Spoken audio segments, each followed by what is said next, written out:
మీరు ఎలాంటి బిజినెస్ చేస్తున్నా ఏఐ టూల్స్ ద్వారా మీ బిజినెస్ ని డబుల్ చేసుకోవచ్చు. జస్ట్ 49 రూపీస్కే ఏఐ టూల్. నమస్తే, వెల్కమ్ టు సుమన్ టీవీ. ప్రస్తుతం మనతో పాటు ఉన్నారు ఫ్యామిలీ కౌన్సిలర్ రజనీ రమ్మ గారు. నమస్తే మ్యామ్. నమస్తే నవీన. మేడం, ఒక క్వశ్చన్ మేడం. ఒక హస్బెండ్ అడుగుతున్నారు, అంటే నా భార్య సంపాదనలో నాది సగం కూడా లేదు. నాకు అప్పుడప్పుడు అనిపిస్తుంది, నేను ఫీల్ అవుతున్నాను, భయపడుతూ బ్రతకాల్సి వస్తుంది. సడన్గా నా భార్య ఈ ఆలోచన వస్తుందేమో, తనకి నా భర్తకి శాలరీ తక్కువ ఉంది, నాది ఎక్కువ ఉంది, అలా వచ్చినప్పుడు నా పరిస్థితి ఏంటి అన్న ఒక భయాందోళనలో నేను ఉంటున్నాను. దీనికి ఏమైనా సమస్య పరిష్కారం చెప్తారా? నేను ఇప్పుడు ఏం చేయాలని చెప్పేసి ఒక వ్యక్తి అడిగారు. దీనికి మీరు ఏం చెప్తారు? అంటే ఇది సందేహం ఎప్పుడు వస్తుందంటే, ఒకవేళ తన మీద తనకి గిల్టీ కాన్షియస్ ఉన్నప్పుడు, రెండోది ఏంటంటే నిజంగా భార్య ఎలా ట్రీట్ చేస్తున్నప్పుడు వస్తుంది ఈ అనుమానం కదా. మరి అతనికి తెలుసుకోవాలి, ఇప్పుడు నాదే గిల్టీ అనుకోండి, నేనే మారాలి. 2 aspects లో తీసుకుందాం. ఇప్పుడు భార్య అంటుంది అనుకోండి, అది వేరేగా తీసుకోవాలి. సాధారణంగా అనరు భార్యలు, నేను ఎక్కువ సంపాదిస్తున్నాను, నువ్వు తక్కువ సంపాదిస్తున్నావు అని అనరు. ఒకవేళ ఎక్కువ సంపాదిస్తున్నాను అనే ఆ బాడీ లాంగ్వేజ్లో కానీ బిహేవియర్లో కానీ కొంచెం తెలియచ్చు. యాక్చువల్గా తను కూడా అలా బిహేవ్ చేయకూడదు. ఇప్పుడు శాలరీ ఇంతే అని చెప్పి తెలిసే పెళ్లి చేసుకున్నప్పుడు అలా బిహేవ్ చేయకూడదు. ఇలాంటి కేసుల్లో ఎక్కువగా గిల్టీతోనే వస్తుంది సమస్య. వాళ్ళు అనడం అనేది చాలా తక్కువే. గిల్టీ, ఈగో, మేల్ ఈగో అనేది నెక్స్ట్. ఇది ఫస్ట్ గిల్టీ. ఇంకోటి ఏంటంటే, నేను మగాడిని కదా, నేను ఎక్కువ సంపాదించాలి కదా, నేను ఎక్కువ కదా. మగాడు కొంచెం ఎక్కువ, ఆడది కొంచెం తక్కువ కదా. ఆ కొంచెం ఎక్కువ కాబట్టి నేను నా సంపాదన తనకన్నా ఎక్కువ ఉండాలి, నా చదువు ఆ అమ్మాయి కంటే ఎక్కువ ఉండాలి. ఇప్పుడు చూడండి, కొంచెం లో క్లాస్లో తీసుకుందాము. చిన్న చిన్న పనులు చేసుకునేవాళ్ళు ఈ రోజుల్లో డిగ్రీలు చదువుతున్నారు. డిగ్రీలు అమ్మాయిలు చదువుతున్నారు, అబ్బాయిలు చదువుతున్నారు. ఇంకొకటి ఏంటంటే, చదువు విషయంలో చూసుకుంటే అమ్మాయిలు తేజ్గా బాగా చదువుతున్నారు, ఏ కేటగిరీ అయినా. అబ్బాయిలు కొంచెం డల్ అనే చెప్పాలి. అందరూ కాదండి, మళ్ళీ కొంతమంది అంటే పర్సంటేజ్ ప్రకారం చెప్తున్నా. అలా చూసుకుంటే నాకు డల్ ఉన్నారు చదువులో. అలాగే నేను చెప్పిన లో కేటగిరీలో కూడా ఇలా అమ్మాయిలు బాగా చదివేస్తున్నారు, అబ్బాయిలు నార్మల్గా 10th ఇంటర్లో బాగా ఎంటెక్లు చదివిన వాళ్ళు కూడా ఉన్నారు. ఈ తక్కువ చదివిన వాళ్ళ సంగతి చెప్తున్నా. 2వ క్లాస్ చదివిన అబ్బాయి డిగ్రీ చదివిన అమ్మాయిని చేసుకున్నాడు. మరి బాగా హ్యాపీగానే ఉన్నారు. ఇప్పుడు వాళ్ళకి తగ్గ ఉద్యోగాలు అయ్యా వాళ్ళు చేసుకుంటున్నారు. ఈ అబ్బాయికి చదువు లేదు కాబట్టి ఏదో చేసుకుంటున్నాడు, కూలి పనే ఏదో చేసుకుంటున్నాడు. అలాంటి చదవలేడు, రాయలేడు. చదివిన 2వ క్లాస్ అంటే కూడా డెవలప్ చేసుకోవచ్చు. 25 ఏళ్ళు వచ్చి గాడిదిలాగా నువ్వు కాస్త చదువుకుని అక్షరాలు నేర్చుకోలేవా? రోజుకు ఒక అరగంట కూర్చుంటే 4 అక్షరాలు నేర్చుకోవచ్చు కదా. ఆ ప్రయత్నం చేయడు. చదువు ఎక్కదు కాబట్టి 2వ క్లాస్తో ఆపేశాడు. మరి ఆ అమ్మాయి డిగ్రీ చదువుకుంది. డిగ్రీ చదువుకుని తెలివిగా ఉంటుంది, సంసారాన్ని నడుపుతున్నప్పుడు ఏమవుతుంది? కోపం వస్తుంది. జరుగుతున్నాయి ఇవి కూడా నేను చూస్తాను. అక్కడక్కడ కోపం వస్తూ ఉంటుంది. ఇవి కూడా నాకు తెలుసు. అలాంటప్పుడు ఆ అమ్మాయి ఏం చేస్తుంది? చదువులేని మొద్దులాగా పడి ఉండాలి. ఇప్పుడు చూడండి, ఒక విషయం తెలిసిన తర్వాత తెలియదని కళ్ళు మూసుకుని నోరు మూసుకుని ఎవరు కూర్చోలేరు. అలా చేస్తే బాగుంటుంది కదా అంటారు. ఇలాంటిది కూడా మనం ఒకసారి మాట్లాడాం ఒక వీడియోలో. అన్నప్పుడు చెప్పొచ్చావులే పెద్ద, నీకేం తెలుసు, ఎల్లు అంట్లు తోముకోపో అంటారనమాట.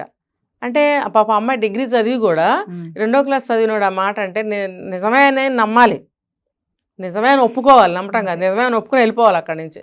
లేకపోతే సంసారానికి వస్తుంది, గొడవలు వస్తాయి. వాళ్ళల్లో ఏంటంటే వెంటనే కిడ్స్ పుడతారు కదా, ఇంకా అదొక బాధ. అయితే వాళ్ళల్లో కూడా కొంతకాలం పాటు ఇలాంటి గొడవలే జరుగుతూ ఉంటే వాళ్ళు ఏం ఉండరు, ఇమీడియట్గా వదిలి వెళ్ళిపోతారు. వాళ్ళ కోర్టులో అవసరం లేదు, డివోర్స్లో అవసరం లేదు, వెళ్ళిపోతారు అంతే. అది ఆ కేటగిరీ. అయితే కొంతమంది బాగున్నారండి. 2వ క్లాస్ చదివిన అబ్బాయి డిగ్రీ చదివిన అమ్మాయిని చేసుకుని మా ఆవిడకి అది తెలుసు, మా ఆవిడకి ఇది తెలుసు అని చాలా గొప్పగా చెప్పిన అబ్బాయిని కూడా నేను చూశాను.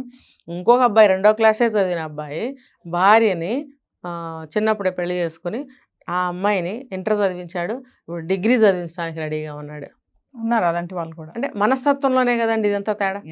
అది నీ మనస్తత్వాన్ని బట్టి, నీ ఆలోచన విధానాన్ని బట్టి ఉంటుంది తప్ప ఇంకోటి. నువ్వు మేలు ఇగోకి పోయావనుకో సర్వం నాశనం. అలా ఉండాల్సిన అవసరం లేదు. నీ గిల్టీ ఎందుకు పోవాలి? నువ్వు పెళ్ళికి ముందే తెలుసు కదా ఎంత సంపాదిస్తుంది తనది ఆ కంపెనీ, లేకపోతే కొంచెం జాబ్లో సీనియర్ అవ్వచ్చు, ఆటోమేటిక్గా కొంచెం శాలరీ ఎక్కువ వస్తుంది, మరి నీది ఇదే అన్నప్పుడు నువ్వు దాన్ని అలాగే యాక్సెప్ట్ చేయాలి. ఇదే నేను ప్రతి చోట చెప్తున్నా, acceptance is very important, must అనమాట. ఇంకొకటి, ఇతను అలాంటిది ఏదన్నా ఉన్నప్పుడు తన కెరీర్లో తన జాబ్లో ఇంకా కొంచెం ఆ అమ్మాయితో సమానంగా శాలరీ తెప్పించుకోవాలి సంపాదించుకోవాలని అనుకుంటే దానికి తగ్గ ప్రయత్నాలని తను చేసుకోవాలి. అంటే నేను రెమెడీస్ కూడా చెప్పేస్తున్నా కలిపి. ఇతను అటువంటి ప్రయత్నం చేసుకోవాలి. నువ్వు ఎక్కడున్నావు అక్కడే ఉండి నా జీతం పెరగాలి, నా భార్య నాకు తగ్గి ఉండాలి అంటే అవదది. మన మాయమంత్రాలతో జీవితాలు నడవు. ఫీల్ అవడం మానేసి ప్రయత్నంతోనే ఏదైనా ఎస్ జరుగుతుంది. నువ్వు ఆ దిశగా ప్రయత్నం చేసి నువ్వు జాబ్లో ఏమన్నా ఫర్దర్ కోర్సులు చేయాలా, లేకపోతే ఏదైనా ఎగ్జామ్స్ రాయాలా, వింగ్ ఏదైనా మార్చుకోవాలా, డొమైన్స్ చేంజ్ చేసుకోవాలా, నీ స్కిల్స్ పెంచుకోవాలా, ఇవన్నీ నువ్వు ఆలోచించుకో. నీ వైపు నుంచి ఇన్ని ఉన్నప్పుడు నువ్వు అటెందుకు బాధపడుతున్నావు తనకు జీతం ఎక్కువ అని చెప్పి.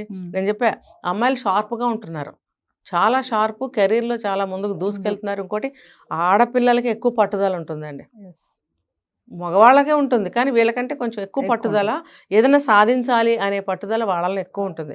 ఏదైనా చేయాలి అని అనుకుంటే ఖచ్చితంగా వాళ్ళు నెరవేర్చుకుంటారు. ఈ మగవాళ్ళ విషయానికి వచ్చేటికి ఒళ్ళు బద్ధకం.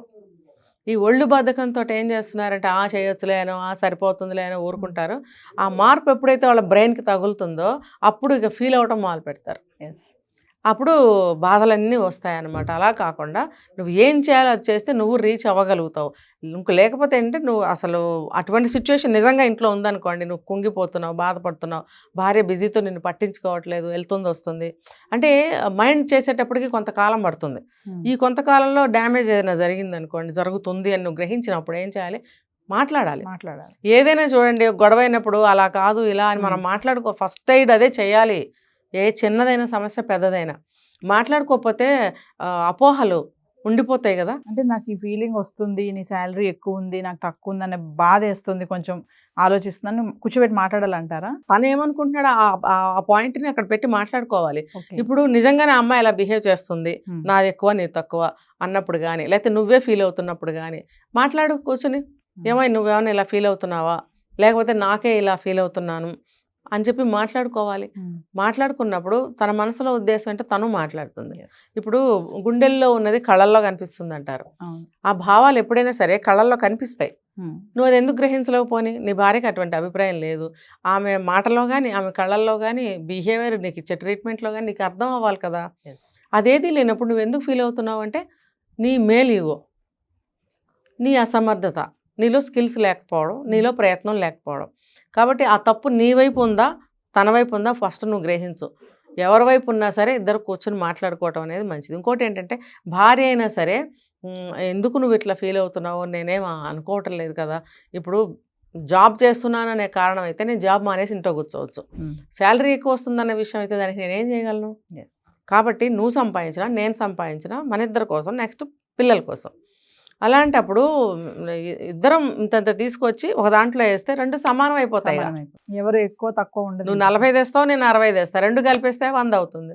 కలిపేసి అందులో నుంచి ఇద్దరం వాడదాం. అది మనది కదా. నీది నాది అనుకున్నప్పుడే ఈ ఆలోచనలు వస్తాయండి. మనది అనుకున్నప్పుడు ఆలోచనలు రావు. ఇప్పుడు కొంతమంది బాగా ఇలాగే చేసుకుంటున్నారు. ఇద్దరిది కలిపేసి జాయింట్ అకౌంట్ పెట్టుకుని ఇద్దరు శాలరీ అందులో పడేస్తున్నారు.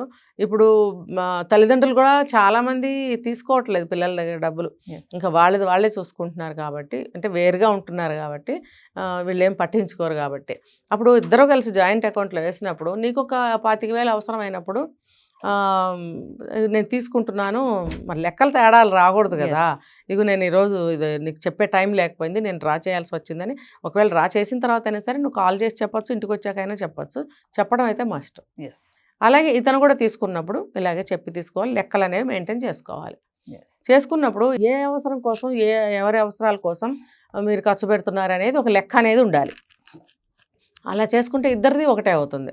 నీది నాది అనేది భేదభావం ఉండదు అక్కడ. ఇది ఎప్పుడు వస్తుందంటే మాట్లాడుకోవాలి. కూర్చుని మాట్లాడుకున్నప్పుడు నీ వాళ్ళైనా నా వాళ్ళైనా ఒకటే.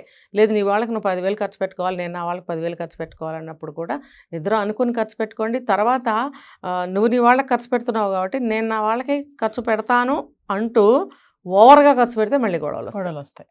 ఇప్పుడు ఎంతవరకు అంత. ఇప్పుడు మనం పస్తులతో ఉండి ఒకరికి పెట్టం కదండి. అలాగే మనకు ఒక గోల్ ఉంది, ఒక ఇల్లు కొనాలి, లేదా ఒక స్థలం కొనాలి, లేదా పిల్లల చదువులకు ఒక 10 లక్షలు దాయాలి అన్న ఒక గోల్ ఉన్నప్పుడు పోటాపోటీలు పోయి మీరు ఖర్చు పెడుతున్నారు అనుకోండి, అక్కడ కూడా మనస్పర్ధలు వస్తాయి. అలా కాదు, చూడాలి, కాదని నేను అనట్లేదు. అది చూసుకోండి. మీకున్న సోర్సెస్ నుంచి ఎంత ఖర్చు పెట్టాలి, ఎంత దాయాలి అనేది ఏ రోజుకి ఆ రోజే ఖర్చులు పెరుగుతున్నాయి కాబట్టి జాగ్రత్త వహిస్తున్నప్పుడు మీరిద్దరు ఒక అకౌంట్లో వేసుకుని అలా మెయింటైన్ చేయొచ్చు. కానీ మాట్లాడుకోండి కూర్చొని. ఇటువంటి భావాలు ఉన్నప్పుడు కూడా ఏదైనా ఈగోస్ ఉంటే కూడా పోతాయి. ఎంత సరి చేసినా నీ ఈగో పోలేదనుకో ఇక నిన్న దేవుడు కూడా కాపాడలేడు. ముందు నువ్వు మారాలి. అదే నేను చెప్తున్నా, ఆలోచన విధానం మారి ఇక్కడ వస్తుంది, ఇక్కడ మార్పు రావాలి. ఆలోచన ఎప్పుడైతే మారుతుందో నీలో ఉన్న బాధ అనేది పోతుంది. పోయి నువ్వు చాలా ఏమంటారు స్పోర్టివ్గా ఉండగలుగుతావు. భార్య నా మనిషే కదా, నన్ను పెళ్లి చేసుకుని నా దగ్గరకు వచ్చింది, తనది నాది, నాది తనది, మాది మాది అని అనుకున్నప్పుడు అలాంటి ఈగోస్ కానీ ఫీలింగ్స్ కానీ గిల్టీలు కానీ ఉండవు. అట్లానే ఆ అమ్మాయి కూడా ట్రీట్ చేయాలి. ఇప్పుడు అన్నాడు కదా అని చెప్పి ఒప్పుకుని తన మనసులో భావాలు అవే కంటిన్యూ చేసుకుంటే కూడా మళ్ళీ కొంతకాలానికి మళ్ళీ బాధ వస్తుంది. అలా కాదు, మనస్ఫూర్తిగా మీరు ఇష్టపడి పెళ్లి చేసుకున్నప్పుడు ఇలాంటి సమస్యలు వచ్చినప్పుడు మనస్ఫూర్తిగా ఒకళ్ళది ఒకళ్ళు యాక్సెప్ట్ చేస్తూ ఒకళ్ళ పనులు కానీ ఒకళ్ళ అవసరాలు కానీ ఒకళ్ళ బాధ్యతలను కానీ సమానంగా రిసీవ్ చేసుకోగలిగినప్పుడు ఇలాంటి సమస్యలు రావు. Thank you.